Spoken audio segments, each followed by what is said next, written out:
तो कैसे हैं आप लोग? आज से हम लोग स्टार्ट करने वाले हैं बिहार बोर्ड के क्वेश्चन बैंक के ऊपर। ठीक है, कब से कब तक?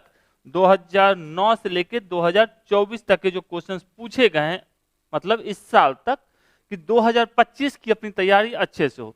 तो आराम से देखिएगा, ये हिंदी और इंग्लिश मीडियम दोनों के लिए एक ही वीडियो है। इसके अंदर आपको हिंदी और इंग्लिश दोनों में क्वेश्चंस रहेंगे। तो हमारी पूरी कोशिश होगी कि आपको समझा सके, ऑब्जेक्टिव में किस तरीके से उसका सॉल्यूशन आया है, उसका आंसर क्या होगा। ठीक है, तो चलिए शुरू करते हैं। चलिए, सबसे पहले हमने यहाँ पे जितने भी फॉर्मूले इस पूरे क्वेश्चन पेपर को बनाने के लिए यूज हुए हैं, या 2 मार्क्स के लिए जितने फॉर्मूले आएंगे, या 5 मार्क्स वाले में जो भी डेरिवेशन होगा उससे जो फॉर्मूले आएंगे, उस सारे के सारे फॉर्मूले को एक लाइन से रखा गया। तो ये सबसे पहले आप अपने कॉपी में नोट कीजिएगा कि आपको रिवीजन करने के लिए फटाफट फॉर्मूले मिल जाए। हिंदी मीडियम वाले हिंदी में नोट करेंगे और इंग्लिश मीडियम वाले इंग्लिश में नोट करेंगे। जैसे सिंपल सा इलेक्ट्रिक चार्ज के बारे में, कम से कम एलिमेंट्री चार्ज, मतलब एक सबसे छोटा जो चार्ज की वैल्यू होती है वो कितनी होती है, तो वो अपना एक इलेक्ट्रॉन के चार्ज के बराबर। इलेक्ट्रिक चार्ज क्या है हमारा? एक स्केलर क्वांटिटी, अदिश राशि है। एसआई यूनिट की बात करें तो कुलम्ब होता है, और एक कुलम्ब बराबर इतना इलेक्ट्रॉन इक्विवेलेंट होता है, इतने इलेक्ट्रॉन मिलकर एक कुलम्ब बनाते हैं। इसी टाइप से आपको निगेटिवली चार्ज बॉडी क्या होती है, मतलब इस थ्योरी के अंदर आपने सारा कुछ पढ़ा है। ठीक है, basic properties of electric charge 2 marks में पूछे जाते हैं कि भैया बेसिक प्रॉपर्टीज इलेक्ट्रिक चार्ज के क्या है। तो ये सारे के सारे आपको याद रखना। जैसे यहाँ पे चार्ज एंड मास, मतलब इलेक्ट्रॉन और प्रोटॉन दोनों के चार्ज और मास को यहाँ लिखा गया है। ठीक है, अब यहाँ पे भी आपको इलेक्ट्रिक फोर्स के बारे में, परमिटिविटी विद्युतशीलता के बारे में, आपेक्षिक या परावैद्युत स्थिरांक के बारे में लिखा गया है, चार्ज डेंसिटी के बारे में तीनों दिए गए हैं आपको, टॉर्क के बारे में और डाइपोल मोमेंट के बारे में। सारा कुछ एक्सपेक्टेड है कि जितने भी फॉर्मूले हो सकते हैं तो मैक्सिमम कोशिश की गई यहाँ रखने की। यहाँ हो गया इलेक्ट्रिक फील्ड से रिलेटेड, इलेक्ट्रिक फ्लक्स से रिलेटेड अपना, और अपना हॉलो स्फीयर के लिए अपना इलेक्ट्रिक फील्ड कहाँ पर रहेगा तो कितना आएगा, ये आपको 5 मार्क्स में इसका डेरिवेशन पूछा जाता है। सॉलिड स्फीयर के लिए हो गया, थिन और थिक शीट के लिए अपना इलेक्ट्रिक फील्ड की वैल्यू क्या होती है। तो ये सारी चीजें। अब शुरू किया जाए 2024 के क्वेश्चंस को। तो यहाँ पे जितने भी क्वेश्चंस हम लोग करने वाले हैं वो आपको जस्ट कंपेयर करके दिखाएंगे कि प्रीवियस ईयर में ही पूछे गए हैं। ठीक है, ऐसा बार बार हम आपको बोलते हैं कि आप जो पढ़ाई कर रहे हो वो तो करो ही, साथ में पीवाईक्यू जो प्रीवियस ईयर के क्वेश्चंस हैं उनको तो कंपलसरी आपको करना चाहिए। ठीक है, जैसे अभी जस्ट देखते हैं ये 2000 कब की है? 24, मतलब इस साल के क्वेश्चन है। क्या कह रहा है? विद्युत क्षेत्र की तीव्रता का विमीय सूत्र लिखे। आपको क्या चाहिए? डायमेंशनल फॉर्मूला किसके लिए? इलेक्ट्रिक फील्ड इंटेंसिटी के लिए आपको चाहिए। तो इलेक्ट्रिक फील्ड इंटेंसिटी क्या होता है? फॉर्मूला अपने को पता है, E इज इक्वल टू क्या होता है? F/Q। यदि F के डायमेंशन को लिखोगे तो लिखोगे mLT-2, और चार्ज के डायमेंशन को लिखते हैं तो AT या IT लिख सकते हैं। ये हमारा क्या बन जाएगा? mLT-3A-1। मतलब ये T नीचे प्लस है तो ऊपर जाएगा तो माइनस में हो जाएगा, तो -2 पहले से था, ये गया ऊपर तो -3 बनाया।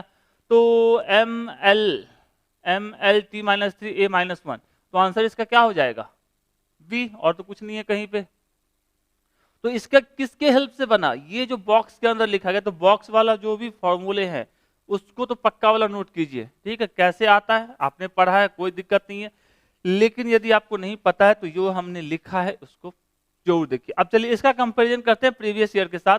तो 2022 में, 16 में, 13 में आपसे पूछा क्या गया था? SI unit. तो जब यदि एसआई यूनिट आपने पढ़ा है तो पक्का है कि उसका डायमेंशन भी पढ़ेंगे। तो एसआई यूनिट होता तो क्या होता? एसआई यूनिट जब भी किसी का लिखते हो आप, चाहे नोट्स में लिखते हैं, तो साथ में उसका डायमेंशन भी निकाल रखिए, क्योंकि कब क्या पूछे। तो इसका एसआई यूनिट की बात करें तो इलेक्ट्रिक फील्ड का क्या होता है? E equals to F/Q। Force का होता है न्यूटन, और चार्ज का होता है कूलम, तो न्यूटन पर कूलम, तो न्यूटन पर कूलम। तो दूसरे का आंसर क्या हो जाएगा? बी। सेमी क्वेश्चन है, उम्मीद करते हैं आप समझ पा रहे हो, सेम क्वेश्चन है। नेक्स्ट क्या रहा है? Number of electrons present in 8 coulomb negative charge, मतलब 8 कूलम ऋण आवेश में उपस्थित इलेक्ट्रॉनों की संख्या कितनी होगी? तो उसके लिए निकाल लेते हैं हम लोग। क्वांटाइजेशन ऑफ चार्ज के बारे में पढ़े हैं, Q equals to N into E, तो निकाल लिया जाए Q इक्वल्स टू NE। तो N पूछ रहा है नंबर ऑफ इलेक्ट्रॉन, मतलब N क्या होता है? Number of electron. E क्या होता है? Elementary charge. और Q क्या होता है, टोटल चार्ज। तो N इक्वल्स टू क्या लिख सकते हैं, Q अपॉन E, और N की वैल्यू कितनी दी गई है, 8 कूलम, 8 कूलम, और E की वैल्यू कितनी होती है 1.6 इंटू 10 पे पावर माइनस 19 कूलम। तो कूलम से कूलम साफ। अब यहां से हो जाएगा, इसको 5 टाइम्स मल्टीप्लाई करेंगे तो कितना हो जाएगा 8, तो इसको काटा जा सकता है 5, ये हमारा हो जाएगा 5 इंटू 10 पे पावर 19। कितना इजी सा क्वेश्चन था, मतलब सिंपल सा Q बाई E का फॉर्मूला लगाए बना दिए। तो ये हो जाएगा आंसर, इसका क्या हो जाएगा A। ठीक है, अब चलिए इसका भी कंपैरिजन देखते हैं, प्रीवियस ईयर पूछा या किसी वीडियो में मेरे आया है या नहीं। तो आपके मॉडल पेपर 2024 के अंदर ये क्वेश्चन पूछा गया था, number of electron in 1 coulomb of charge, मतलब 1 कूलम आवेश में इलेक्ट्रॉन की संख्या। यदि आपको 1 कूलम चार्ज में यदि इलेक्ट्रॉन की संख्या निकालने आती है तो आप क्यों नहीं निकाल सकते 8 कूलम के लिए। ठीक है, तो इसके लिए यदि हम बात करते हैं सेम फॉर्मूला लगाते, Q is equals to N into E, N बराबर कितना Q बाई E। तो Q कितना दिया है भैया 1 कूलम, तो 1 कूलम, इलेक्ट्रॉन पे चार्ज 1.6 इंटू 10 पे पावर माइनस 19 कूलम, कूलम से कूलम साफ। ये हो जाएगा, कितना लिख दिया जाए, इसको लिख सकते हैं बाई 16 इंटू 10 पे पावर 18, तो 85 16 96, तो मतलब 6.25 के आसपास, 6.25 इंटू 10 टू द पावर 18। तो इसका आंसर क्या हो जाएगा 6.25 इंटू 10 टू द पावर 18, तो फोर्थ का आंसर क्या हो जाएगा अपना बी। क्या किए, कुछ नहीं किए, Q बाई E का फॉर्मूला लगाए और बना डाले। नेक्स्ट,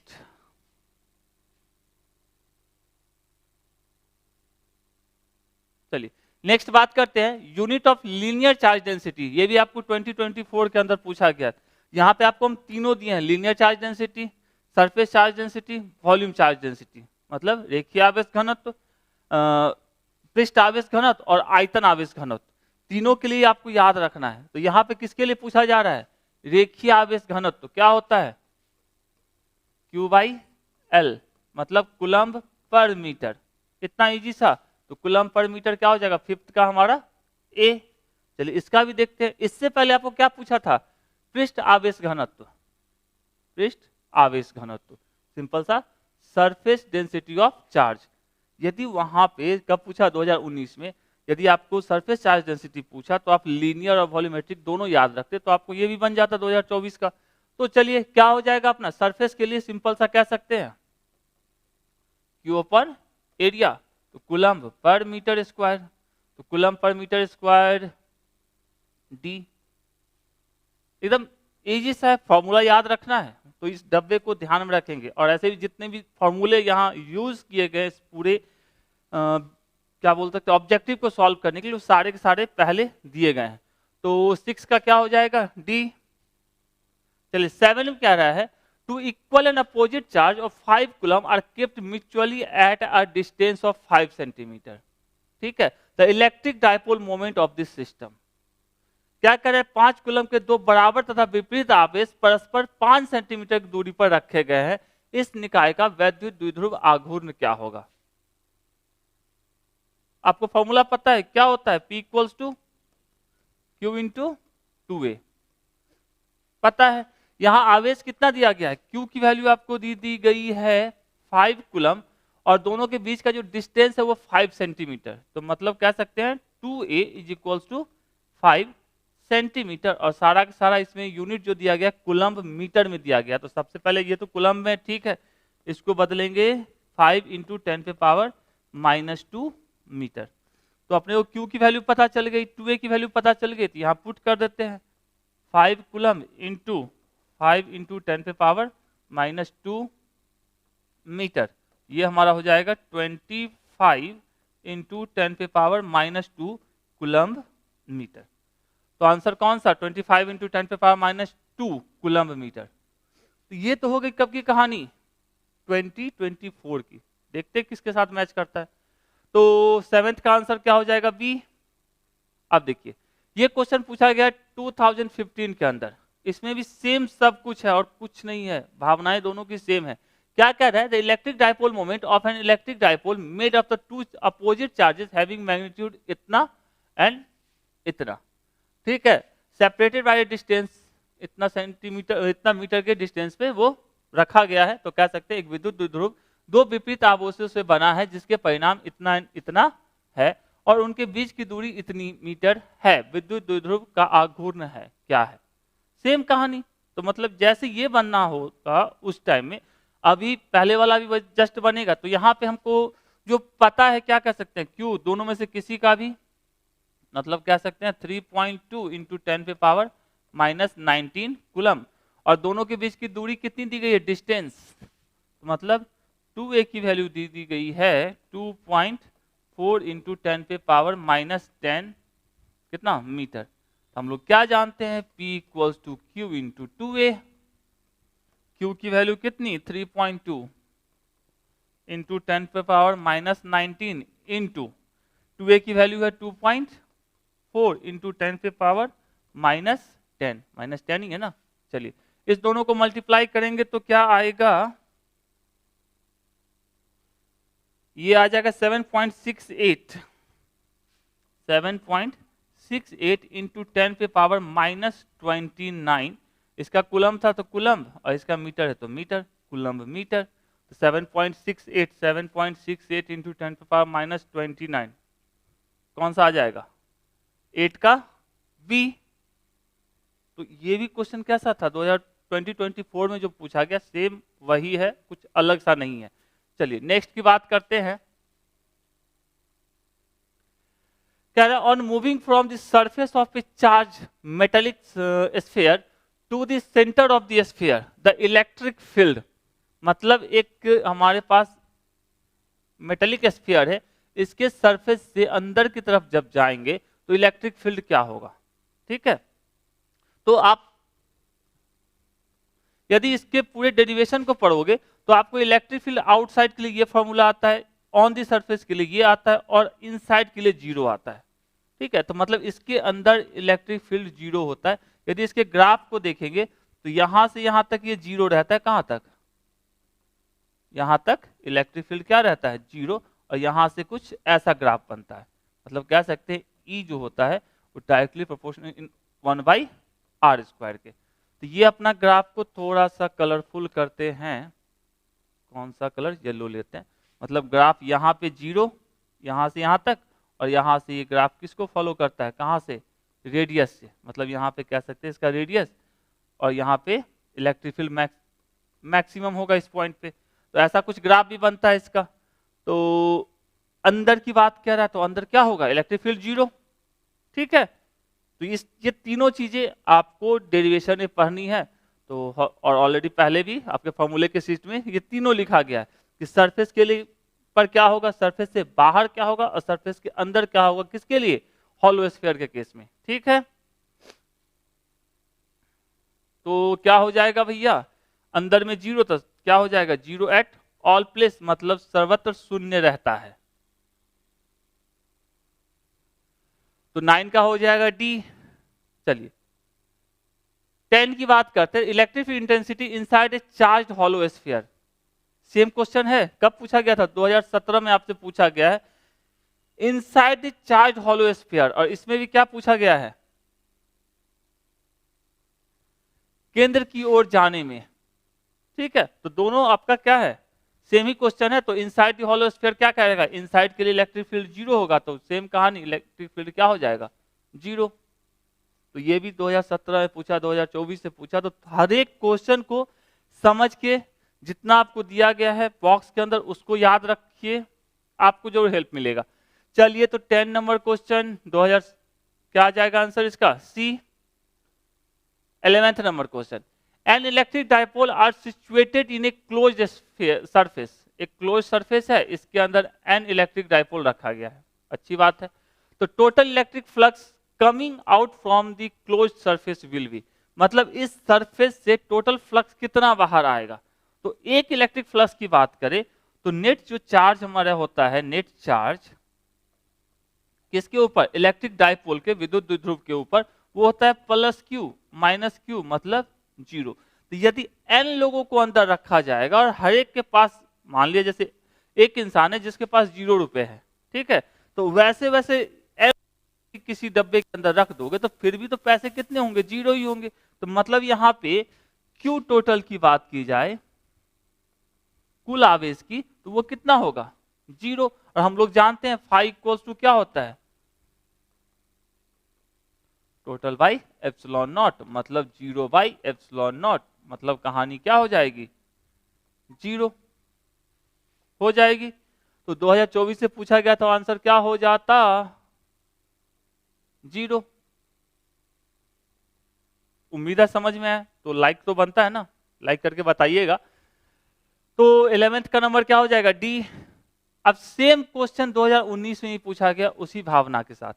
क्या कह रहा है, if plus Q charge is placed inside any spherical surface then total flux coming out from the whole surface will be. अब कितना चार्ज रखा गया, प्लस क्यू। किसी गोलीय पृष्ठ के अंदर यदि प्लस क्यू आवेश रख दिया जाए तो संपूर्ण पृष्ठ से निकलने वाले विद्युत फ्लक्स कितना होगा। यदि प्लस क्यू आप रखोगे इस गोले के अंदर प्लस क्यू, तो फ्लक्स का क्या जानते हैं, सिंपल सा, phi equals to Q total upon epsilon naught. यदि प्लस क्यू रखती है तो Q by epsilon naught phi, यही होगा ना। तो उसमें भी वही था, इसमें भी वही था। तो थोड़ा सा प्रीवियस ईयर वाले को समझ के, क्यों, कैसे, किस लिए हुआ, फॉर्मूला कौन सा यूज हुआ, इस चीजों को समझ के आप काम करते हैं तो ये पक्का रहिए कि 70 में कोई नहीं रोक सकता है कि आप 35 क्वेश्चन ना बना पाए एकदम फ्री माइंड से, ठीक है। तो इसका आंसर क्या हो जाएगा, क्यू बाई एप्सिलॉन नॉट। तो 12 का आंसर अपना क्या हो जाएगा, बी।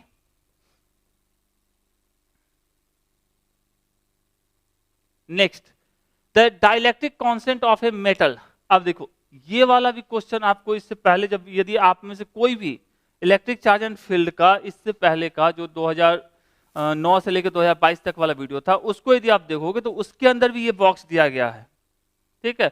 तो वहां पे भी हमने बोला होगा कि भैया यदि यहाँ पे आपको पूछा है, शायद हमको लगता है वहां पे ये पूछा था वाटर का कितना होता है, तो वहां पे भी हमने मेटल का लिखा था। तो इसको पूरे को याद किए होते तो या बन जाता अपना। तो किसी धातु या मेटल के लिए इलेक्ट्रिक डाइलेक्ट्रिक कांस्टेंट कितना होता है, इनफाइनाइट होता है। ऑलरेडी मेटल या धातु के लिए कितना होता है, इनफाइनाइट होता है, याद रखेंगे। और कब पूछा था वाटर वाला, 2021 से पूछा था पानी के लिए, वाटर के लिए डाइलेक्ट्रिक कांस्टेंट कितना होता है, डाइलेक्ट्रिक कांस्टेंट 80। तो 2021 में इसका पूछा, नेक्स्ट टाइम आपको मेटल का पूछ लिया, नेक्स्ट टाइम हो सकता है आपको वैक्यूम या एयर का पूछ ले, तो सबको याद रखिए। तो इसका कितना हो जाएगा 80, 14 का ए। चलिए नेक्स्ट, तो ऐसे इस पे बात कर लेते हैं। अभी आपका जस्ट एक कोर्स लॉन्च हो रहा है 399 के अंदर, आपका वॉल्यूम 1 और वॉल्यूम 2 की पढ़ाई, मतलब पूरा पूरा थ्योरी उसके अंदर चलेगा जो भी आपके सिलेबस में है। साथ में जो भी ऑब्जेक्टिव उससे किसी भी बुक में होंगे जो मुझको मिलेंगे वो ऑब्जेक्टिव होंगे, साथ में प्रीवियस ईयर जो क्वेश्चन उस रिलेटेड टॉपिक से है, मतलब आपको वो जो वीडियो होने वाला है वो क्या होने वाला है, उसके अंदर आपको मिलेंगे टॉपिक वाइज पूरा लेक्चर, मतलब आपको उसके अंदर क्या पढ़ना था, चाहे वो डेरिवेशन हो, डेफिनेशन हो, एकदम डिटेल्स वहां के अंदर। तो मतलब जैसे आप लोग ऑफलाइन पढ़ते हो तो ये ऑनलाइन वाली बात है, और सब कुछ वहां आपको टॉपिक वाइज पढ़ाया जाएगा, साथ में टॉपिक वाइज क्वेश्चंस करवाए जाएंगे, न्यूमेरिकल्स करवाए जाएंगे, ठीक है। और जो प्रीवियस ईयर के क्वेश्चंस है जिस भी टॉपिक से रिलेटेड होगा, चैप्टर्स तो यहाँ तो चैप्टर वाइज चल रहा है ना, वहां आपको टॉपिक वाइज चलेगा। तो जिस भी टॉपिक से रिलेटेड होगा उस टॉपिक से रिलेटेड पीवाईक्यू जो भी पूछे गए ऑब्जेक्टिव और हमारे जो भी न्यूमेरिकल्स है वो, साथ में एक्स्ट्रा न्यूमेरिकल जिससे नहीं भी पूछे गए वो भी न्यूमेरिकल आपको करवाएंगे। साथ में मोड का मतलब है कि याद आपके स्टैंडर्ड के हिसाब से, मतलब बिहार बोर्ड के स्टैंडर्ड के हिसाब से और भी कोई क्वेश्चन, जैसे नीट के क्वेश्चन, कुछ क्वेश्चन ऐसे हैं जो नीट लेवल के भी क्वेश्चन, प्रीवियस ईयर के क्वेश्चन जो है वो भी आपको पूछे गए। तो आपको वॉल्यूम 1 और वॉल्यूम 2, ठीक है, आपको फीस कितना लगने वाला है 399, चाहे आप वॉल्यूम 1 पढ़ते हैं तो भी 399, वॉल्यूम 2 पढ़ते हैं तो भी 399।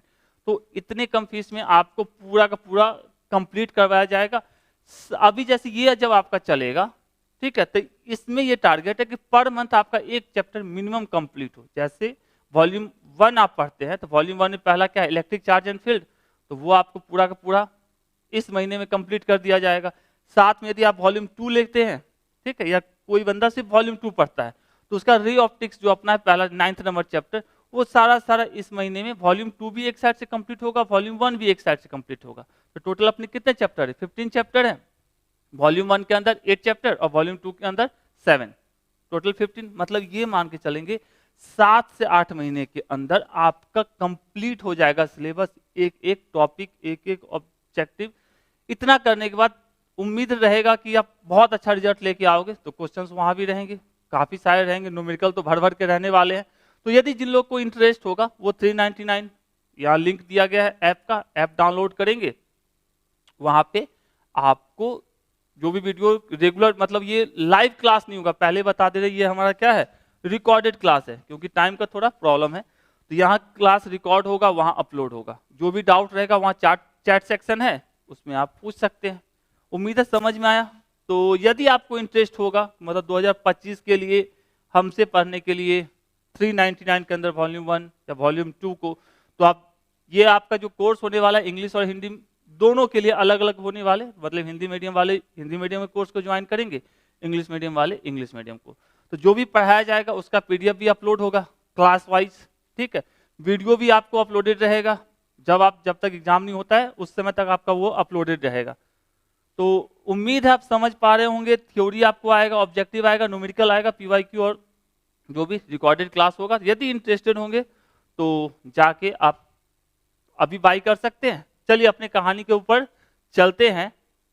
पहला क्या है, नेक्स्ट है 15 नंबर क्वेश्चन, ऐसा यूनिट ऑफ परमिटिविटी। परमिटिविटी का ऐसा यूनिट क्या है, 2023 में आपसे पूछा गया है। तो परमिटिविटी के देखिए, आप तो याद कर लो, याद करने के लिए आपको ये डाटा जो है 8.85 इंटू 10⁻⁻12 ये तो याद रखना चाहिए, लेकिन यूनिट याद रखने की जरूरत नहीं है, ठीक है, क्योंकि यूनिट के साथ साथ आपको डायमेंशन भी निकालना चाहिए, आपको निकालने आना चाहिए। तो यूनिट निकालने के लिए क्या करेंगे, अपने को ये फॉर्मूला याद रखना है, F equals to 1/4 pi epsilon naught Q1 Q2 by R square. Formula है, मजबूरी है, याद रखना है, क्या नहीं रखना है, रखना है। तो यहां से हमको किसका पूछा जा रहा है, परमिटिविटी, मतलब इस एप्सिलॉन नॉट का, ठीक है। तो इसका कैसे निकलेगा, तो जिसको निकालना उसको एक तरफ, बाकी सबको दूसरी तरफ। तो इसको इस तरफ ले आते तो क्या हो जाएगा, ये हमारा epsilon naught is equals to 1/4 pi into Q1 Q2 divided by R square into 1/F। नीचे वाला गया तो ऊपर, ऊपर वाला इस साइड आएगा तो क्या होगा नीचे। 1/4 पाई क्या है, कांस्टेंट। Q1 Q2 क्या है, चार्ज है, मतलब उसका यूनिट क्या हुआ, कूलम। तो coulomb into coulomb, coulomb square, तो लिख सकते हैं कूलम का स्क्वायर। R क्या होता है, दोनों चार्ज के बीच का डिस्टेंस, मतलब मीटर। तो मीटर का मतलब R स्क्वायर मतलब मीटर स्क्वायर, और फोर्स के लिए क्या होता है, न्यूटन। तो इसको यदि हम एक लाइन में लिखते तो लिखते कूलम स्क्वायर पर न्यूटन पर मीटर स्क्वायर। ये अपना क्या बन जाता है, इसका यूनिट या मात्रक। तो कौन सा है भैया, कूलम स्क्वायर पर न्यूटन पर मीटर स्क्वायर, तो ऑप्शन नंबर डी। तो आपको ये वाला बंदा जो है ये तो एकदम याद रखें, क्योंकि ये भी आपसे पूछा जा चुका है, ठीक है। तो उम्मीद है समझ में आया कि ये कैसे निकला। तो 15th का क्या हो जाएगा, D. Next, which of the physical quantity is a vector. निम्नलिखित में कौन भौतिक राशि सदिश है, मतलब जिसके पास डायरेक्शन और मैग्नीट्यूड दोनों है, साथ में जो वेक्टर लॉ को फॉलो करता है, उसको हम लोग क्या कहते हैं, क्या कहते हैं, वेक्टर कहते हैं। तो सबसे पहले विद्युत फ्लक्स की बात करें तो ये हमारा होता है स्केलर अदिश राशि। विद्युत विभव भी हमारा होता है स्केलर अदिश राशि। पोटेंशियल एनर्जी या कोई भी एनर्जी या ऊर्जा की बात की जाए वो हमारा क्या होता है, स्केलर होता है। और इलेक्ट्रिक फील्ड इंटेंसिटी या इलेक्ट्रिक इंटेंसिटी या विद्युत तीव्रता ये हमारा होता है वेक्टर, मतलब सदिश। ध्यान में रहेगा, विद्युत फ्लक्स स्केलर होता है, अदिश राशि विद्युत विभव ये भी स्केलर होता है, और विद्युत स्थितिज ऊर्जा या इलेक्ट्रिक पोटेंशियल एनर्जी कोई भी एनर्जी रहेगा तो वो हमारा क्या होता है, स्केलर ही होता है। वर्क और एनर्जी दोनों स्केलर क्वांटिटी ही होती है। तो क्या हो जाएगा इसका आंसर, 16 का डी। चलिए 16 का क्या हो जाएगा अपना, D.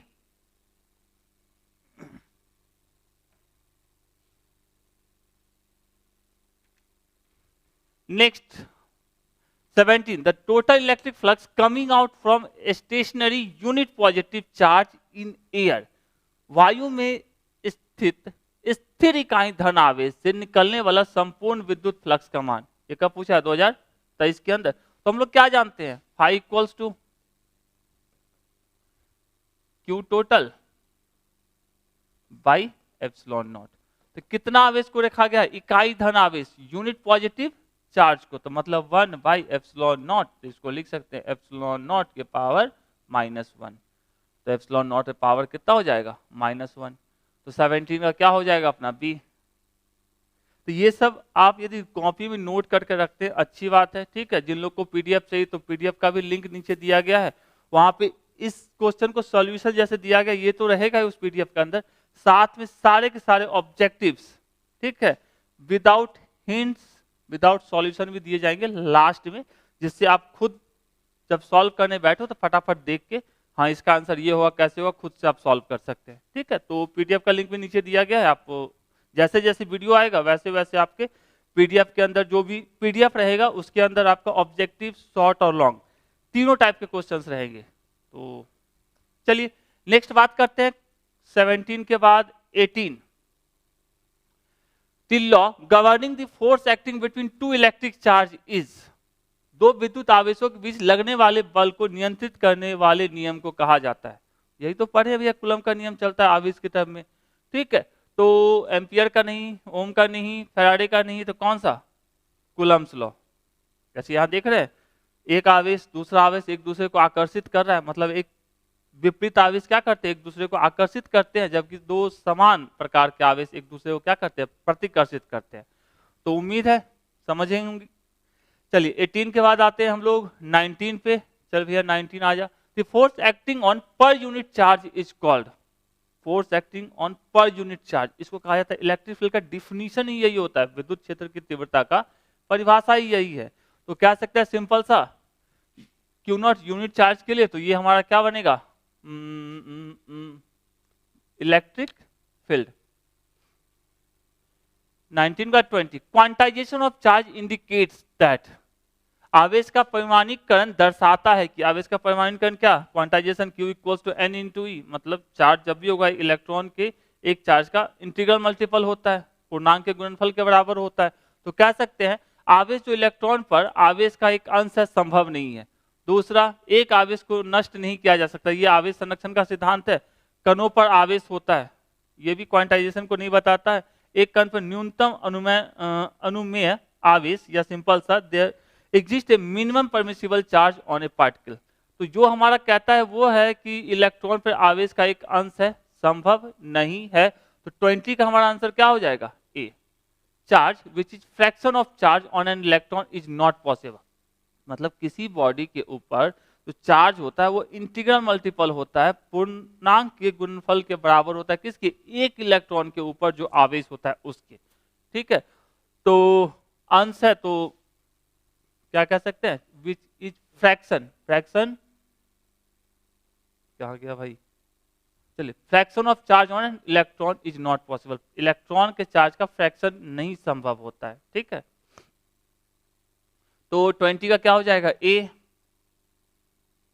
22, electric field lines provide information about, विद्युत क्षेत्र रेखाओं से जानकारी प्राप्त होती है। सबसे पहली बात, ये क्षेत्र रेखाएं किसके लिए? यदि आ रही है तो पॉजिटिव, यहाँ पे कहीं पे क्या होगा? धन आवेश होगा, पॉजिटिव चार्ज होगा, जिसके कारण इलेक्ट्रिक फील्ड लाइंस वहां से बाहर निकल रही है। तो इन्फॉर्मेशन दिया कि भैया पॉजिटिव है या निगेटिव है। दूसरा, किसी पॉइंट पे आप टेंजेंट खींचते हैं तो वो इसके डायरेक्शन को बताता है, ठीक है। यदि एक एरिया पकड़ लो यहाँ पे इतना बड़ा, और उतना ही बड़ा एरिया यहाँ यदि हम पकड़ लेते हैं तो इसमें से 3 इलेक्ट्रिक फील्ड लाइंस गुजर रही है, इसमें से 2 गुजर रहा है, तो वो इंटेंसिटी को ही बताएगा कहाँ पे विद्युत क्षेत्र की तीव्रता ज्यादा है, कहाँ पे विद्युत क्षेत्र की तीव्रता कम है। तो मतलब कह सकते हैं फील्ड के स्ट्रेंथ को बताता है, सही बात है। डायरेक्शन को बताता है, कहीं भी टेंजेंट खींचेंगे डायरेक्शन को बताएगा। आवेश की प्रकृति को बताएगा, यदि इस साइड जा रहा है तो मतलब पॉजिटिव से आ रहा होगा, ठीक है।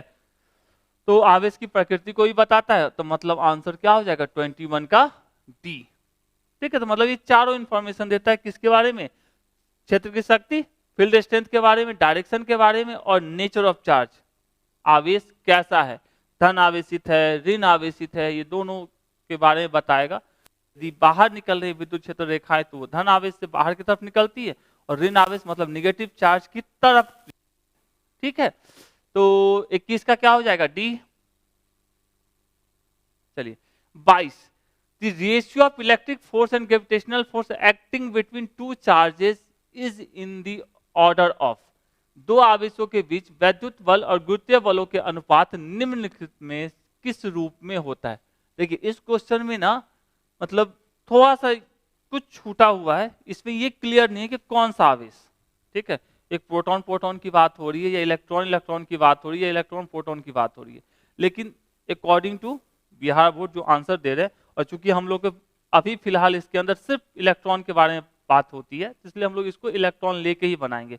अदरवाइज जिस भी ईयर में अलग अलग एग्जाम में ये भी क्वेश्चन पूछा गया, वहां पे ये क्लियरली बताया गया है कि कौन सा आवेश दो इलेक्ट्रॉनों के बीच का या दो प्रोटॉनों के बीच। तो जैसे अभी जो कोर्स आ रहा है उसके अंदर ये क्वेश्चन आपको इलेक्ट्रॉन के लिए भी किया गया है और प्रोटॉन के लिए भी किया गया है। ठीक है, तो कह सकते हैं, तो सिंपल सा क्या कह रहा है अपना, electric force and gravitational force. तो मतलब कह सकते हैं इलेक्ट्रिक फोर्स के लिए अपना क्या होता है फॉर्मूला,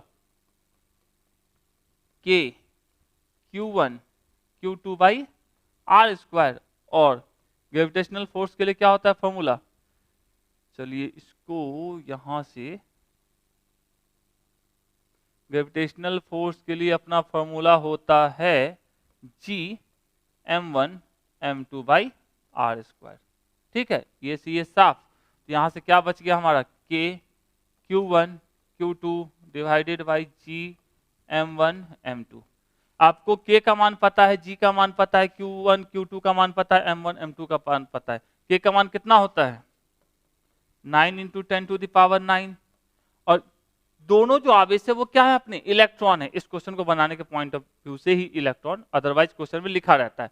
तो दोनों जो हमारे इलेक्ट्रॉन है, दोनों पर आवेश सेम होगा, तो सिंपल सा हम लिख सकते हैं 1.6 इंटू 10 पे पावर -19 कूलम्ब का स्क्वायर। अब आ जाते हैं इसके ऊपर G, जो हमारा गुरुत्वाकर्षण नियतांक ग्रेविटेशनल कांस्टेंट या यूनिवर्सल ग्रेविटेशनल कांस्टेंट है, उसकी वैल्यू कितनी होती है 6.67 इंटू 10 टू द पावर -11।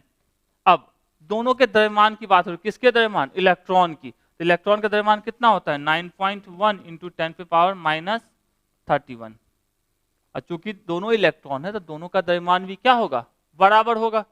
तो बराबर है। अब इसको जब आप सॉल्व करो तो ये अप्रॉक्स में आंसर, जब इसको आप बैठ के सॉल्व करेंगे मोटा मोटी तौर पे, तो ये आ जाएगा अप्रॉक्स में 10 पे पावर 42।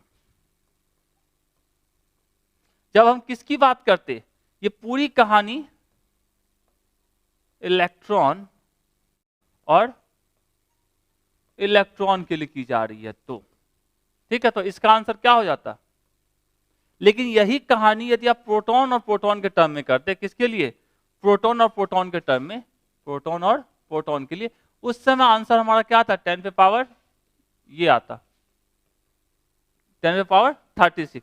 मतलब यहां पे प्रोटॉन का भी यही आवेश तो सेम ही होता है प्रोटॉन पे, लेकिन उसका द्रव्यमान क्या होता है, मास क्या होता है, अलग होता है। वो कितना होता है प्रोटॉन के लिए 1.67 इंटू 10 पे पावर -27, तो थोड़ा सा अंतर पड़ जाता है। तो ध्यान में रहेगा, मतलब इस साल आपको पूछा इलेक्ट्रॉन इलेक्ट्रॉन के टर्म में, तो नेक्स्ट टाइम यदि क्लियरली वहां लिख दे कि प्रोटॉन प्रोटॉन के टर्म में, तो सब कुछ वैल्यू डालिए, सिर्फ यहाँ पे क्या चेंज करना है 9.1 इंटू 10 पे पावर -31 के जगह पे किसको पुट करेंगे, प्रोटॉन के मास को। ठीक बात, तो सॉल्व करके देखिएगा, आ जाएगा, इसके आसपास आएगा कुछ कुछ।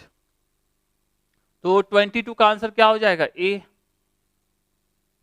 चलिए 23, a charge Q placed at the centre of the line joining two charges capital Q will be in equilibrium if small Q will be equal to.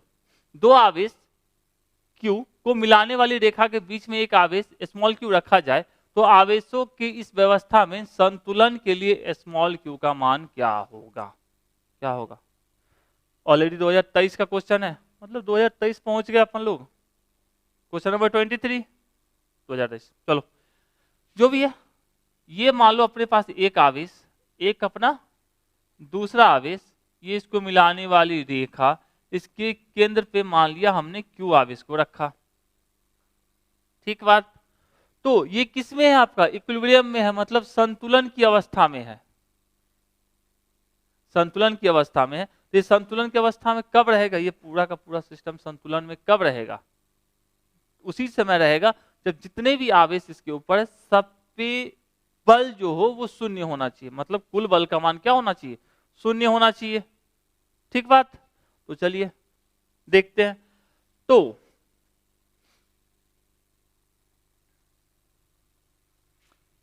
यदि इसकी बात करें, ये इसके ऊपर बल लगाएगा तो किस तरफ लगाएगा, यदि ये पॉजिटिव होगा तो ये इस साइड लगाता F1 और ये क्या लगाता, ये वाला बहादुर इस साइड लगाता F2, यदि ये पॉजिटिव होता तो।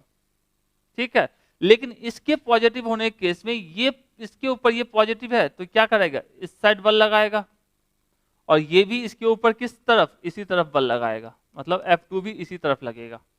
ठीक बात, तो मतलब क्या ये Q संतुलन में रहा, सेम जो कहानी इसके साथ होगी वही कहानी उसके साथ होगी, तो ये भी संतुलन में रहेगा, ये भी संतुलन में रहेगा। तो करना क्या होगा अपने को, संतुलन में रखने के लिए इसके मान को क्या करेंगे, प्लस की जगह पे माइनस लेंगे, तो क्या होगा कहानी,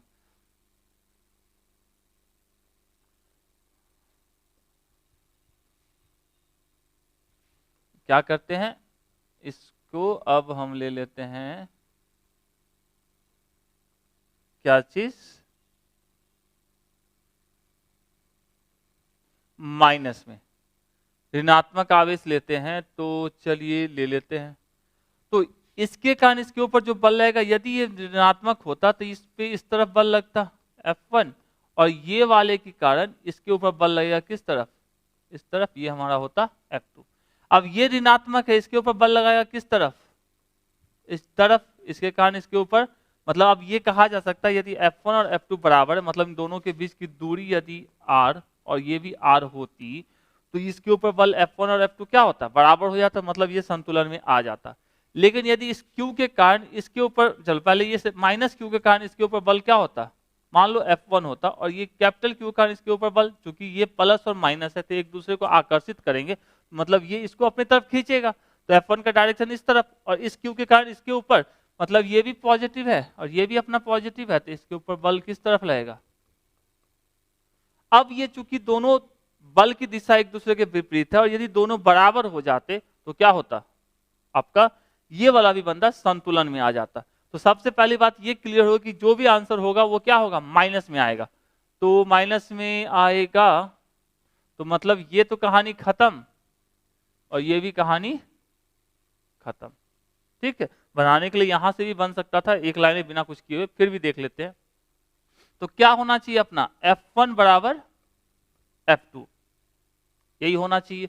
तो F1 की बात करते हैं तो F1 किसके कारण, इस वाले कारण जो हमारा लग रहा है वो हमारा F1 मान लेते हैं, क्योंकि माइनस है प्लस है, और इस वाले कारण जो लग रहा है मतलब ये डिस्टेंस R है, और इसके कारण जो लग रहा है यहाँ पे इस तरफ वो लग रहा है हमारा F2, तो मतलब ये डिस्टेंस R और ये वाला डिस्टेंस टोटल कितना 2R, यही होगा ना।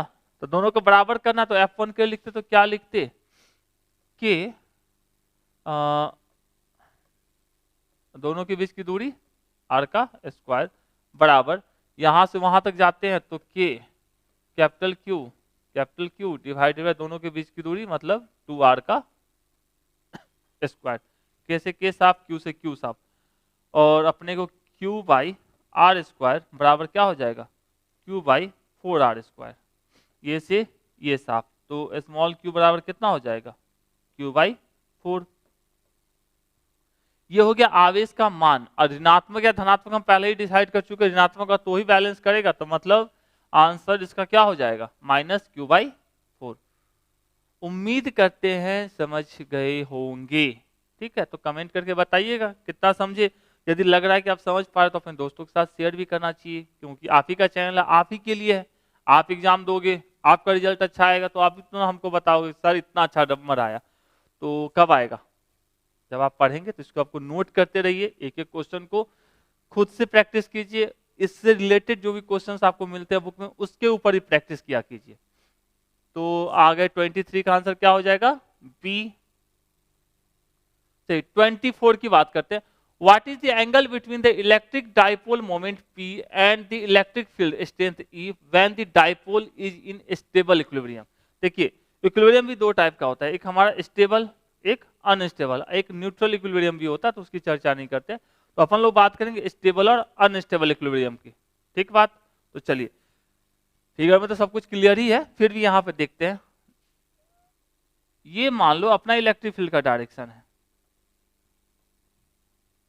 ठीक है, एक ही जगह रखते हैं। एक हमारे पास इलेक्ट्रिक डाइपोल है जिसका विद्युत द्विध्रुव आघूर्ण क्या है, P है। तो मान लो हमने उसको ऐसे रखा, ये माइनस Q और ये हमारा प्लस Q, ठीक है। तो इलेक्ट्रिक डाइपोल मोमेंट का डायरेक्शन क्या होता है, निगेटिव टू पॉजिटिव।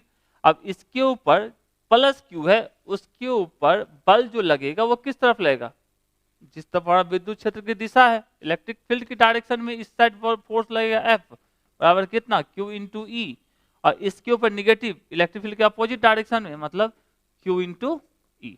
अब मान लो एक बहादुर इधर से खींच रहा है, एक बहादुर इधर से खींच रहे हो बाहर की तरफ, तो इसको जो ही हम टर्न करेंगे तो चूंकि ये खींच रहा है इस तरफ, तो क्या करेगा, इसको सीधा कर लेगा, ठीक है। मतलब ये खींचा जाए तो ये एकदम रुका हुआ है, नेट फोर्स 0 है, लेकिन जो ही इसको इससे टर्न किए तो ये चूंकि इस साइड खींच रहा था तो ये सीधा कर देगा इसको। पहला कंडीशन, इसको कहा जाता है स्टेबल इक्विलिब्रियम। दूसरी कहानी, यदि इस साइड हम रख लेते हैं प्लस Q को और इस साइड रख लेते हैं माइनस Q को, ये अपना, तो इसके ऊपर जो फोर्स लगेगा वो किस डायरेक्शन में लगेगा, इलेक्ट्रिक फील्ड के अपोजिट डायरेक्शन में, इस तरफ। वो F क्या होगा, Q इंटू E, और इसके ऊपर जो फोर्स लगेगा इलेक्ट्रिक फील्ड के डायरेक्शन में मतलब इस तरफ, तो ये भी हमारा क्या होगा, Q इंटू E। अब कहानी ऐसी है कि ये और ये पहले केस में से बाहर तक खींचा जा रहा था, दूसरे केस में क्या है, दोनों को धक्का दिया जाए, इधर से भी इधर फोर्स है, इधर से फोर्स है। इसको जो ही आप हल्का सा भी टर्न मारोगे ऐसे किए तो चूंकि धक्का देने का कारण क्या होगा, ये पूरा का पूरा टर्न कर जाएगा। मतलब अब वो पहले वाले स्टेट में ऑटोमेटिकली नहीं आ सकता है जिस स्टेट में ये अभी है, ठीक है। तो इसको कहा था अनस्टेबल इक्विलिब्रियम, ठीक है। स्टेबल का मतलब क्या है, इसको बाहर तक खींचे तो इसको डिस्टर्ब किया, वापस ये ऐसा हो गया स्टेबल। दूसरे वाले केस में चूंकि धक्का दिया जा रहा है तो जो ही इसको थोड़ा सा डिस्टर्ब करेंगे तो ये वापस से घूम के ऐसे नहीं आया, क्या होगा, पूरा टर्न मार देगा, क्योंकि फोर्स क्या कर रहा है, इसको धक्का दे रहा है, इधर घुमा डालेगा पूरा। तो क्या कह रहा है, dipole in stable equilibrium. Stable equilibrium के लिए क्या हो जाएगा हमारा, पहला वाला कहानी क्या हो जाएगा, स्टेबल इक्विलिब्रियम, और दूसरा वाला अनस्टेबल इक्विलिब्रियम के लिए। तो इलेक्ट्रिक फील्ड का डायरेक्शन इस तरफ, इलेक्ट्रिक डायपोल मोमेंट का डायरेक्शन भी इस तरफ। इसमें क्या है, इलेक्ट्रिक डायपोल मोमेंट का डायरेक्शन इस तरफ, निगेटिव टू पॉजिटिव, P का डायरेक्शन अपोजिट। तो ये हमारा E का डायरेक्शन, ये हमारा P का डायरेक्शन, दोनों के बीच का angle theta equals to 0 degree. अब दूसरे वाले केस में इलेक्ट्रिक फील्ड का डायरेक्शन ये है, डायपोल मोमेंट का डायरेक्शन इस तरफ है, तो यहाँ पे कितना का एंगल हो गया, 180 डिग्री। तो स्टेबल इक्विलिब्रियम के लिए कितना हो जाएगा एंगल, 0 डिग्री।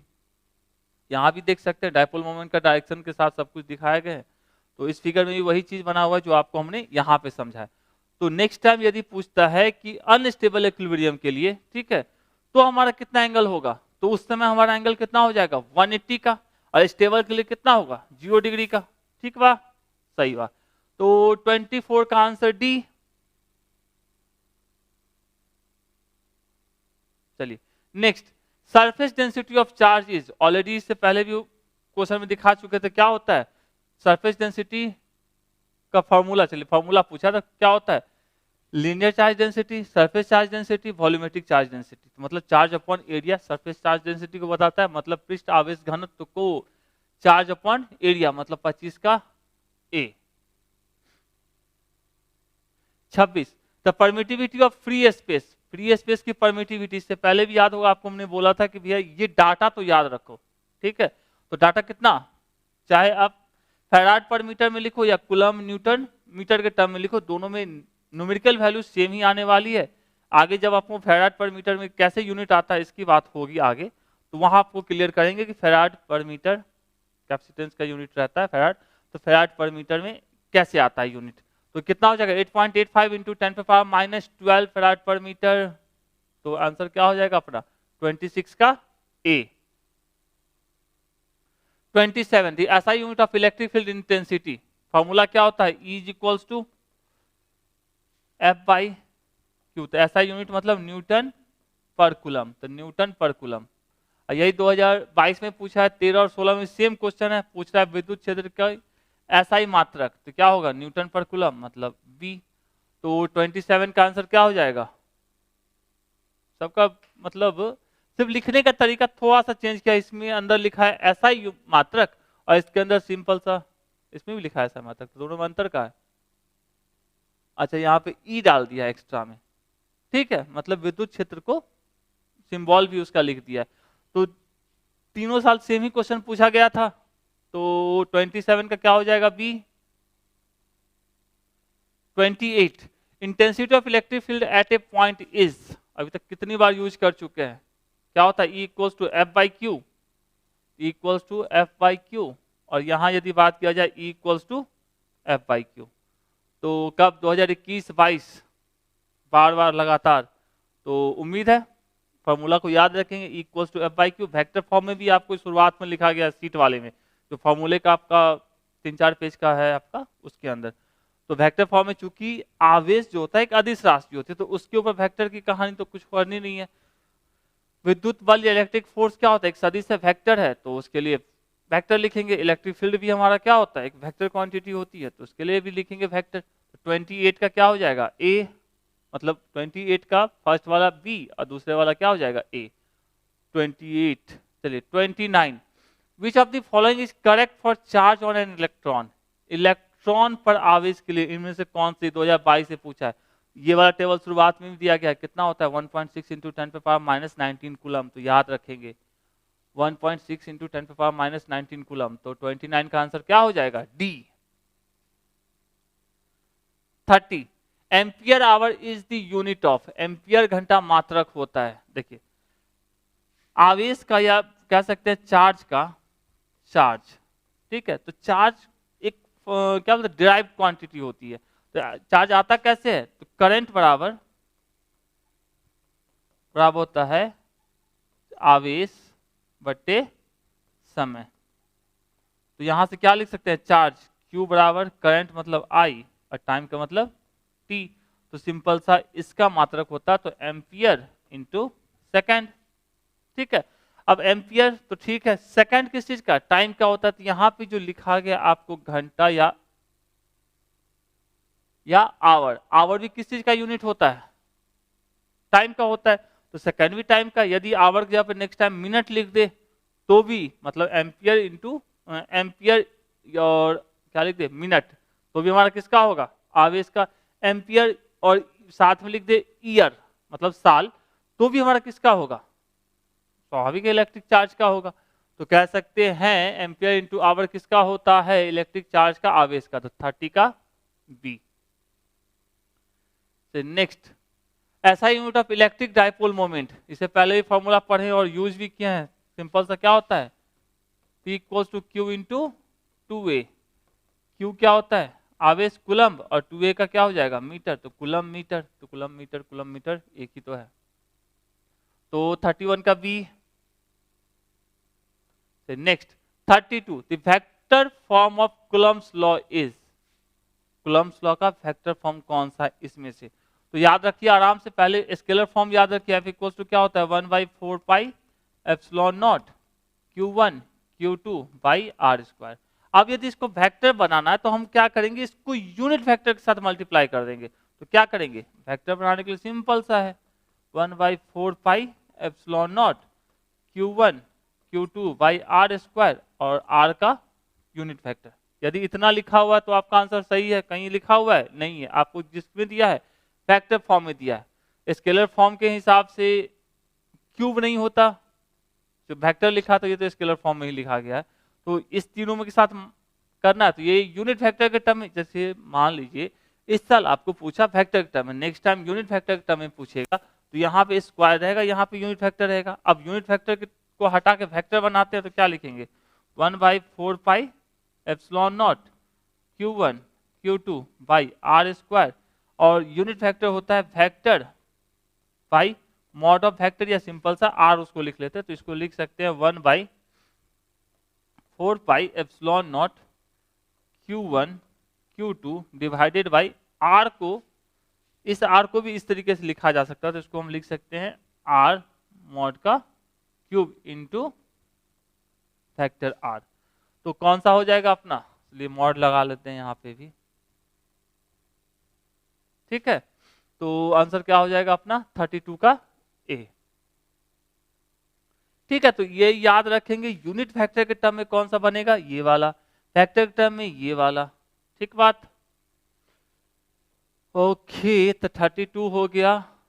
चलिए 33, the value of 1/4 epsilon not कितने होता है, 9 × 10⁹ यानी लिखे शुरुआत में लिखा हुआ होगा, तो 9 × 10⁹ तो 33 का क्या हो जाएगा ए। 34, द रिलेटिव परमिटिविटी, माध्यम के आपेक्षिक परावैद्युतांक क्या होता है, सिंपल सा, ये इसे पहले भी यूज किया है, मीडियम का बाई फ्री स्पेस। तो कह सकते हैं परावैद्युतांक माध्यम, माध्यम को एम में लिखो या नहीं लिखो एक ही बात है, तो आंसर क्या हो जाएगा 34 का ए। चलिए 35, डाइलेक्ट्रिक कांस्टेंट ऑफ वाटर, पानी का परावैद्युत स्थिरांक होता है, कितना होता है 80 होता है, कोई दिक्कत नहीं है, तो 80 के साथ चलते हैं। ये एक बार 24 के साथ जब कंपेयर किए थे 2024 के साथ, वहां भी ये क्वेश्चन लिए थे। 36, the value of epsilon R in air, मतलब एप्सिलॉन आर रिलेटिव परमिटिविटी का मान पूछा जा रहा है एयर के लिए, कितना 1 1 1 1, वैक्यूम या एयर के लिए कितना होता है रिलेटिव परमिटिविटी 1 होता है, तो 1, तो अपना क्या हो जाएगा 36 का सी। 37, the value of force acting on charge particle, charged particle electric field is, the value of force acting on a charged particle electric field is।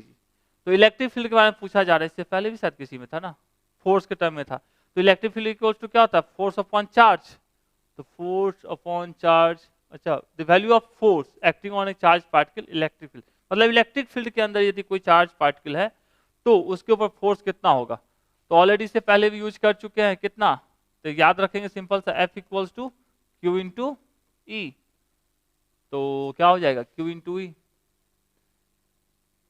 आवेशित करंट। ठीक है, तो 37 का क्या हो जाएगा A। 38, which of the following, which of the force value of n, force value, which of the value of n is not possible in relation Q equals to n into E।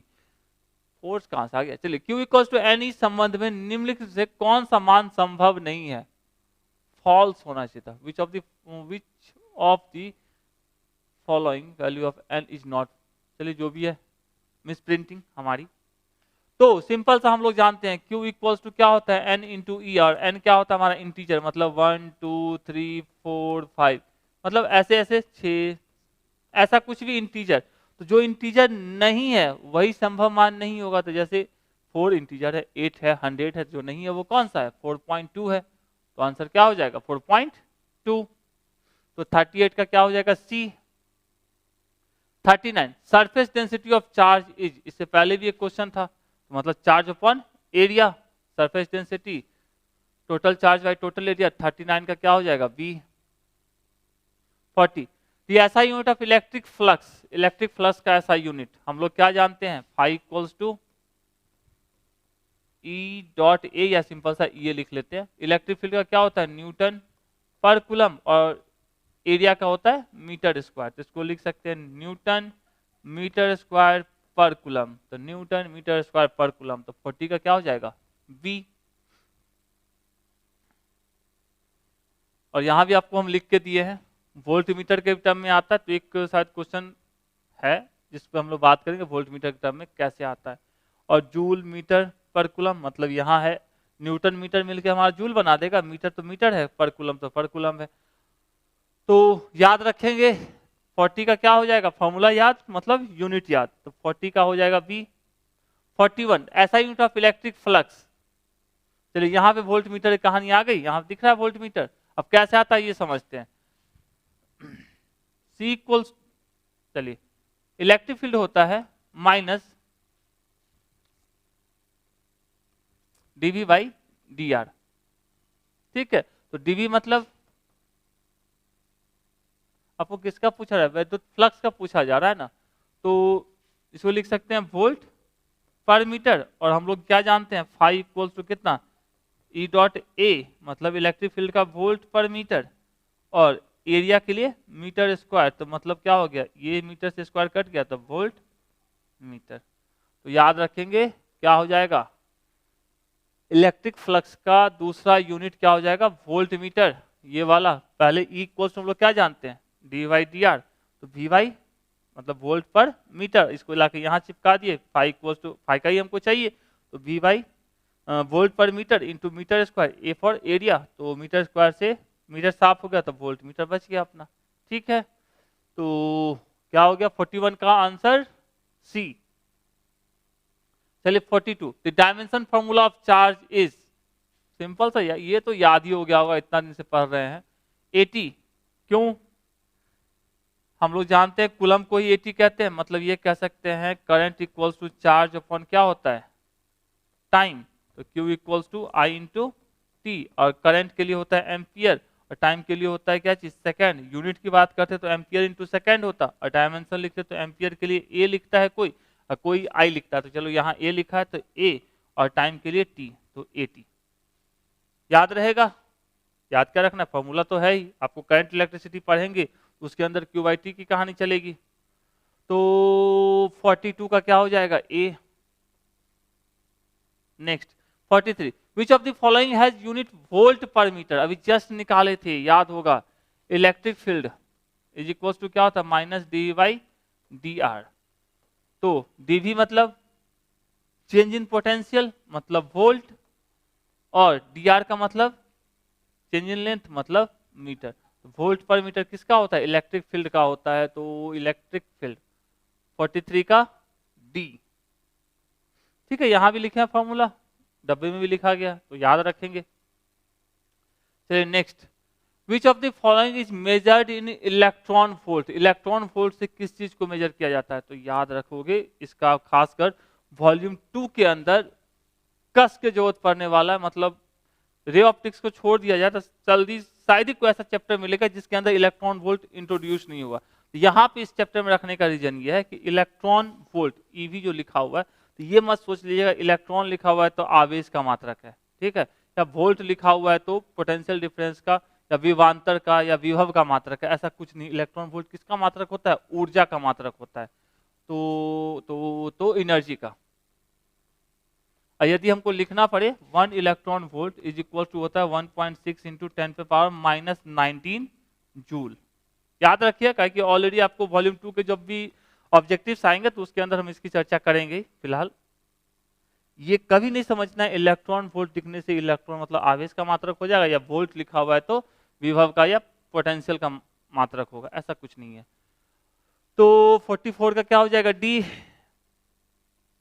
45 epsilon not का मात्रक होता है, अभी just एक बार निकाल चुके epsilon not का, बोले थे आगे जाके आपको फैराड के टर्म में ही मिलेगा, तो फैराड के टर्म के लिए हम लोग क्या जानते हैं, C equals to 4 pi epsilon naught R. ये फॉर्मूला आप लोग चैप्टर नंबर 2 के अंदर पढ़ेंगे, तो यहाँ से एप्सिलॉन नॉट इक्वल्स टू क्या लिख सकते हैं, C बाई 4 पाई आर, और C का फैराड 4 पाई का कुछ नहीं है, और R मतलब रेडियस मतलब मीटर, तो फैराड पर मीटर, तो आंसर क्या हो जाएगा 45 का बी। ठीक बात, 45 का बी। चलिए 46, force between two charge particle situated at a distance is F. ठीक है, if distance between the two is half then the value of electric force will B.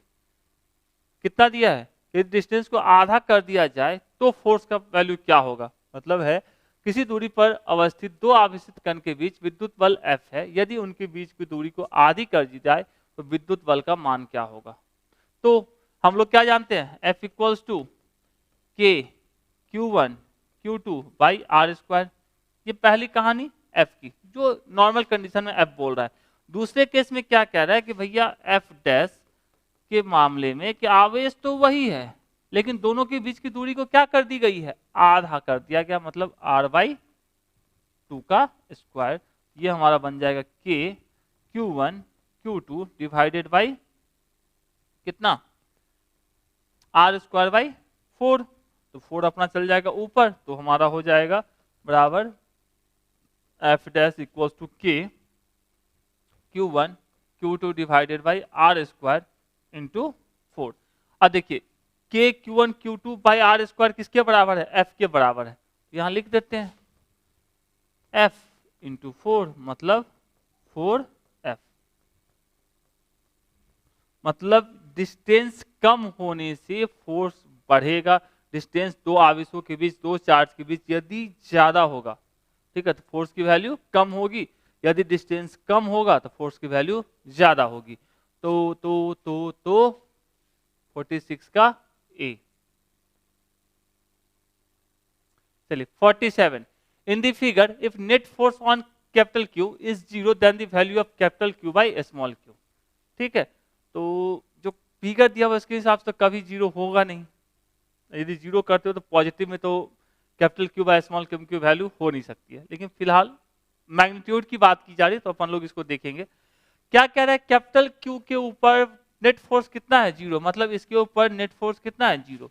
तो इसके कारण इसके ऊपर जो फोर्स लगेगा वो इस तरफ लगेगा, कितना, मान लिया इसको F, ये डिस्टेंस आ रहा है तो ये भी आ रहा है, तो स्वाभाविक से ये जितना फोर्स इसके ऊपर लगेगा वही फोर्स ये भी, क्योंकि डिस्टेंस भी वही है, चार्ज भी स्मॉल क्यू कैपिटल क्यू है, तो इसके ऊपर भी क्या फोर्स लगेगा, F ही लगाएगा। और तीसरा ये वाला चार्ज इसके ऊपर फोर्स लगाएगा, इसको हमने मान लिया, मान लो F1। ठीक बात। अब ये डिस्टेंस तो पता है, ये डिस्टेंस कितना होगा, यदि ये r है ये r है तो ये डिस्टेंस हो जाएगा √2r। निकाल सकते हैं राइट एंगल ट्रायंगल से, समकोण त्रिभुज के फॉर्मूले से, h square is equals to क्या चाहिए, या h equals to √p² plus b² से, तो निकालेंगे तो अपना क्या आ जाएगा, √2r। तो f की यदि बात करें तो f का मान कितना होगा, k small Q capital Q divided by दोनों के बीच का डिस्टेंस r²। और F1 की बात करें तो k कैपिटल क्यू दोनों के बीच का डिस्टेंस √2r का स्क्वायर, मतलब ये कह सकते हैं k क्यू² डिवाइडेड बाई 2r²। ठीक है, अब तीन फोर्सेस हैं एक पॉइंट पे लग रहे हैं, तो ऐसे थोड़ी ना जोड़ देंगे, उसका क्या करेंगे, वेक्टर सम निकालना पड़ेगा। इसलिए अभी आप लोग जो भी लोग हैं वेक्टर में डाउट है तो वेक्टर को सीख लीजिए, क्योंकि वेक्टर हर एक चैप्टर में इंट्रोड्यूस होगा, आपको यूज करना पड़ेगा, तो वेक्टर सीखना कंपलसरी है। तो चलिए, तो सबसे पहले क्या करते हैं, इस दोनों फोर्स को जोड़ते हैं। ये चूंकि ये दोनों फोर्स कैसे है, एक दूसरे के साथ 90 डिग्री पे है, तो हम लोग जानते हैं वेक्टर में, वेक्टर के रिजल्टेंट का फॉर्मूला क्या होता है, r equals to √a² plus b² plus 2ab cos theta. ठीक है, तो थीटा की वैल्यू कितनी, 90, और cos 90 की वैल्यू कितनी, 0। तो मतलब सिंपल सा, जब 90 डिग्री पे दो वेक्टर होते हैं तो उसका बन जाता है a² प्लस b², क्योंकि cos 90 की वैल्यू कितनी, 0। तो यहाँ पे चूंकि दोनों फोर्स F है तो क्या लिखते हैं, इस दोनों का मान लो रिजल्टेंट जो बनता वो कहाँ है, इस F और इस F का रिजल्टेंट इसी के ऊपर आएगा, और वो कितना होगा, मान लो इसको हम F2 मान लेते हैं। तो F2 जो हमारा होगा वो कितना हो जाएगा, √f² प्लस f², मतलब √2f। ठीक है, अब यहां पे बोला जाए तो अब क्या कह रहा है, F2 भी उसी डायरेक्शन में जिस डायरेक्शन में क्या होना है, F1 है, तो मतलब यहाँ पे जब दोनों फोर्सेस एक ही डायरेक्शन में होगा तो cos 0 मतलब ये 1, मतलब इसका रिजल्ट निकालोगे तो √a² plus b² plus 2ab, तो मतलब a प्लस b का होल स्क्वायर मतलब a प्लस b। तो F नेट की बात करें तो F नेट जो हमारा होगा तो किसके बराबर होगा, F1 plus F2।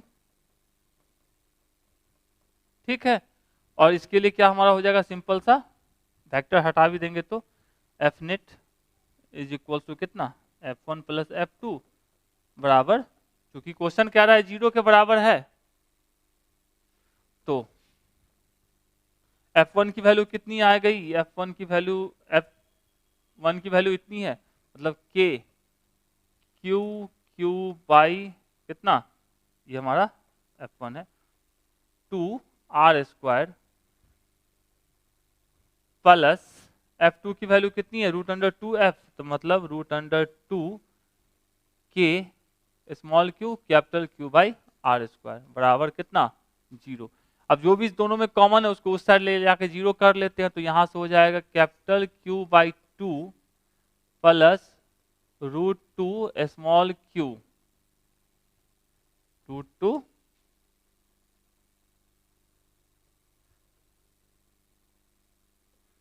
To small Q is equals to 0। तो अपने को किसकी वैल्यू चाहिए? तो इसको ले लेते हैं √2 Q is equals to minus Q by 2। अपने को चाहिए capital Q by small Q, तो capital Q by small Q, मतलब इसको इस साइड लेके जाएंगे, इससे अच्छा है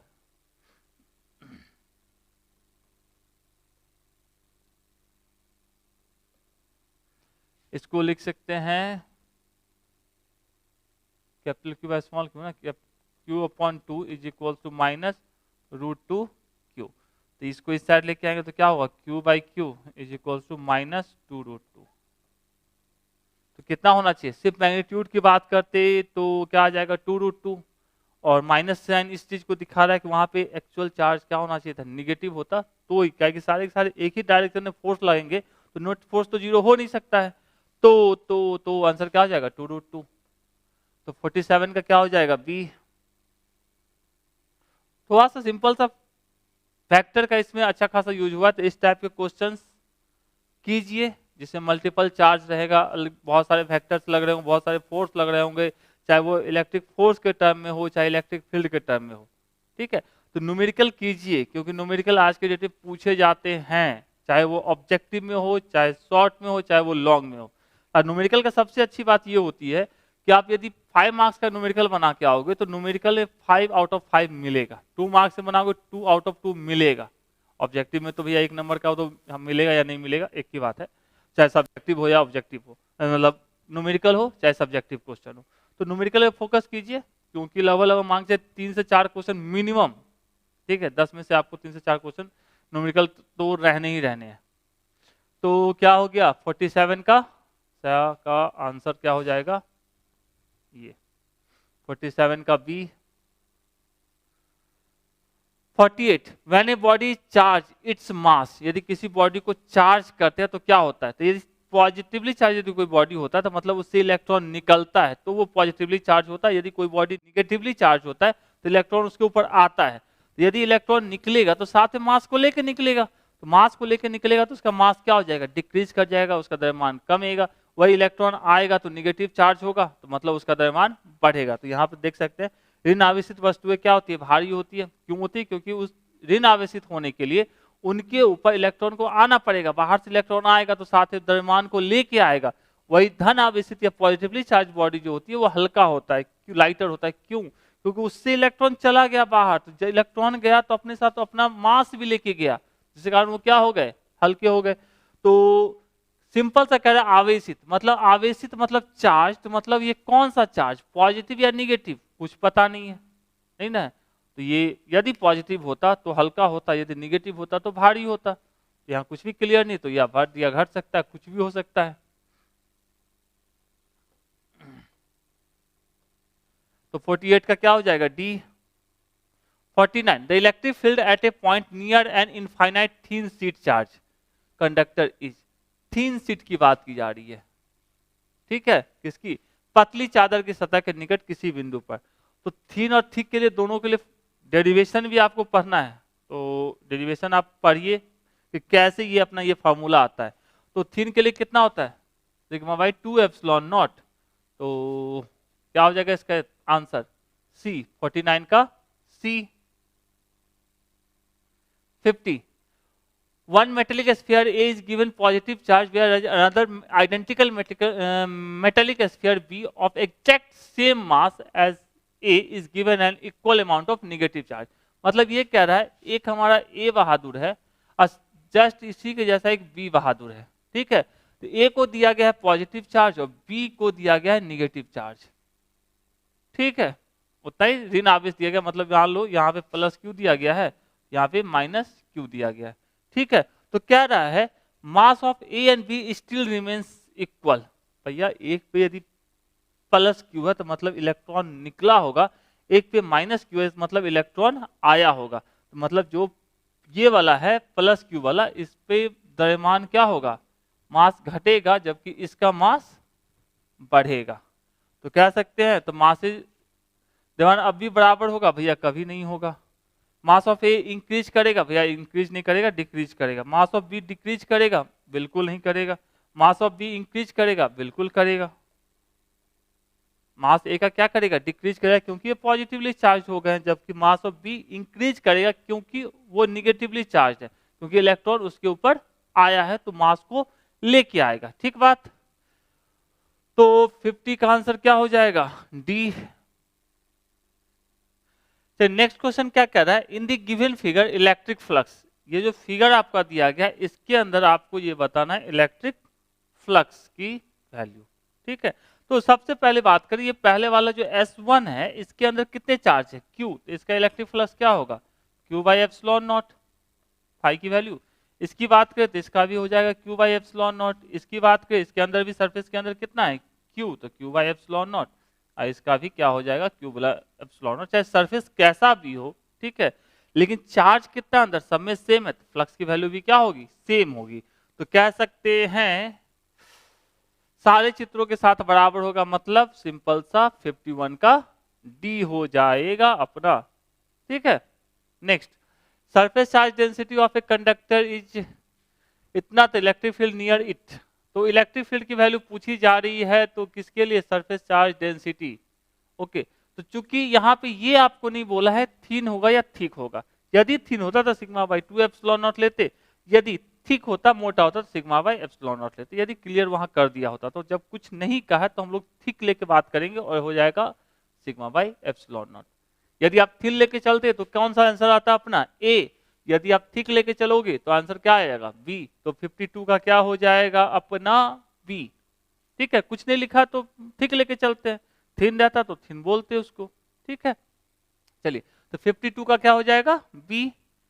53, the torque acting on electric dipole of dipole moment P placed in electric field E, E तीव्रता के विद्युत क्षेत्र में P द्विध्रुव आघूर्ण वाले विद्युत द्विध्रुव पर लगने वाले बल आघूर्ण क्या होता है, P क्रॉस E।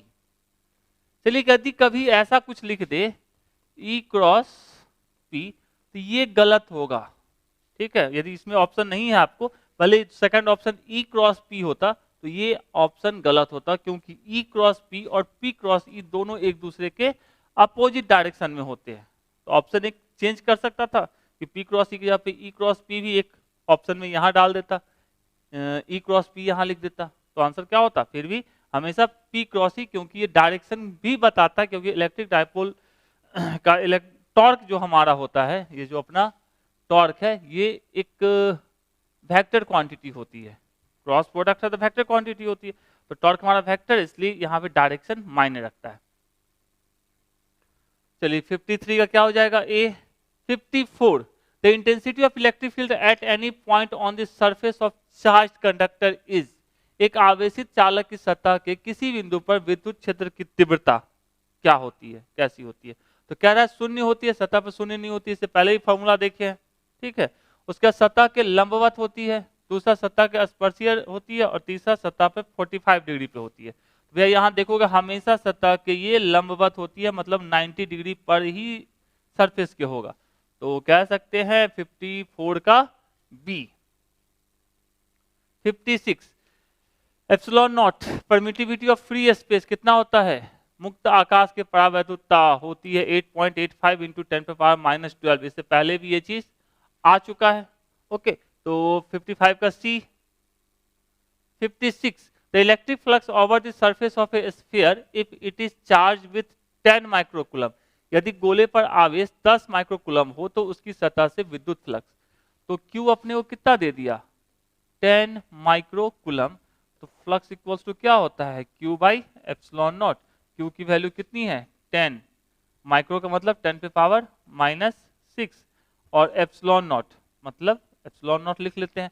अब इसको क्या करते हैं, क्योंकि आंसर को मैच करवाने के लिए हम लोग क्या करते हैं, ऊपर नीचे 4 पाई बाई 4 पाई से इसको ऐसे मल्टीप्लाई और डिवाइड कर देते हैं। तो 4 pi epsilon not 1 by 4 pi epsilon not into 4 pi into 10 पे पावर 10 इंटू 10 पे पावर -6।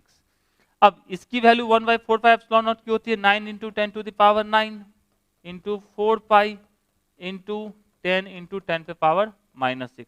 आंसर 10 पे पावर से देखते हैं। अब इसको किया जाए, ये हो जाएगा 36 पाई इंटू 10 पे पावर 9 प्लस 1 -6, मतलब हो जाएगा 36 पाई इंटू 10 पे पावर 10-4, मतलब सिंपल सा 4। ठीक है, तो 36 पाई 10 पे पावर 4 कौन सा ऑप्शन हो जाएगा? ए। तो 56 का क्या हो जाएगा? ए। कुछ नहीं, सिर्फ आंसर को मैच करवाने के लिए हम 4 पाई और 4 पाई से मल्टीप्लाई भी कर दिए, 4 पाई से डिवाइड भी कर दिए। ठीक है, तो अपना आंसर क्या आ गया? ए। चलिए नेक्स्ट क्या रहा है? 1 स्टेट कूलम इक्वल्स, एक स्टेट कूलम कितने के बराबर होता है? हम लोग जानते हैं 1 कूलम इक्वल्स टू होता है 3 into 10 to the power 9 stat coulomb. तो 1 स्टेट कूलम मतलब इसको डिवाइड कर देंगे तो कह सकते हैं 1/3 into 10 to the power 9 coulomb is equals to 1 stat coulomb. तो कितना हो जाएगा? तो 1/3 into 10 to the power -9 coulomb. Sorry, तो 1/3 into 10 to the power 9, 1/3 into 10 to the power 9।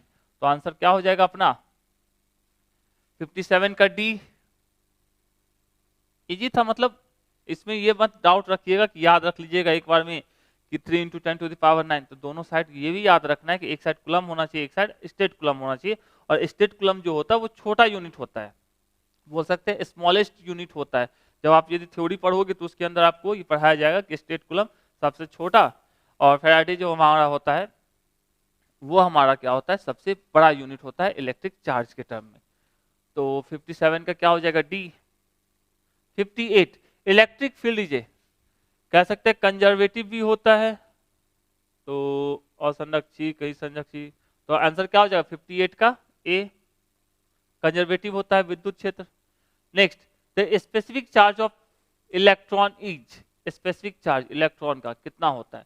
तो कूलम पर केजी के टर्म में। तो स्पेसिफिक चार्ज के बारे में हम बात करें तो सिंपल सा कह सकते हैं, सिंपल सा चार्ज आवेश बटे मास। तो चार्ज कितना है? 1.6 इंटू 10 पे पावर -19 कूलम, और मास कितना होता है? 9.1। इलेक्ट्रॉन के बारे में कह रहा है इंटू 10 टू द पावर -31। इसको आप जब सॉल्व करेंगे तो कितना आएगा? 59 को जब सॉल्व करेंगे तो ये आ जाएगा 1.8 इंटू 10 टू द पावर 11। ये आ जाएगा 1.8 इंटू 10 टू द पावर 11। क्या चीज? Coulomb per KG. तो 59 का आंसर क्या हो जाएगा? ए। इजी है। Next 60 1 coulomb charge is equals to, 2011 में आपसे पूछा है किसके टर्म में? ESU के टर्म में। ठीक है, मतलब इलेक्ट्रोस्टैटिक्स यूनिट के टर्म में। तो हम लोग जानते हैं इसको स्टेट कूलम कहिए या ESU कहिए। तो 1 कूलम चार्ज होता है 3 into 10 to the power 9, ESU भी कह सकते हैं। तो 3 इंटू 10 टू द पावर 9। तो 60 का क्या हो जाएगा? A. Next 61 quantum of electric charge in ESU। Quantum का मतलब होता है स्मॉलेस्ट। ठीक है, तो इलेक्ट्रिक चार्ज का स्मॉलेस्ट वैल्यू कितना होता है? एक इलेक्ट्रॉन के ऊपर जो चार्ज है उसके बराबर, तो मतलब 1.6 into 10 to the power -19 coulomb कितने स्टेट कूलम के बराबर, या कह सकते हैं ESU के बराबर होगा? ये आपसे पूछा जा रहा है। ठीक है, तो हम लोग क्या जानते हैं? 1 कूलम होता है किसके कितने के बराबर? 3 into 10 to the power 9 ESU के बराबर। ठीक है, तो 1.6 जो होगा इंटू 10 टू द पावर -19 वो कितने के बराबर होगा? तो 3 into 10 to the power 9 into 1.6 into 10 to the power -19 के, तो मतलब 4.8 into 10 to the power -10 ESU। तो 4.8 इंटू 4.78 इंटू 10 टू पावर -10, तो 61 का क्या हो जाएगा? ए। मतलब एक कूलम का तो इतना हमको पता ही है, तो इतने कूलम का कितना है? इतने से मल्टीप्लाई कर दो, सीधा सीधी बात है। चलिए नेक्स्ट बात करते हैं 63 कूलम फोर्स दीजिए। कूलम फोर्स हमारा एक सेंट्रल फोर्स होता है, क्योंकि एक चार्ज कहाँ गया? इस दोनों चार्ज के सेंटर टू सेंटर लगता है। तो सेंट्रल फोर्स इलेक्ट्रिक फोर्स तो होता ही है, तो सिंपल सा कह सकते हैं बोथ ए एंड बी। तो 62 का आंसर क्या हो जाएगा? सी।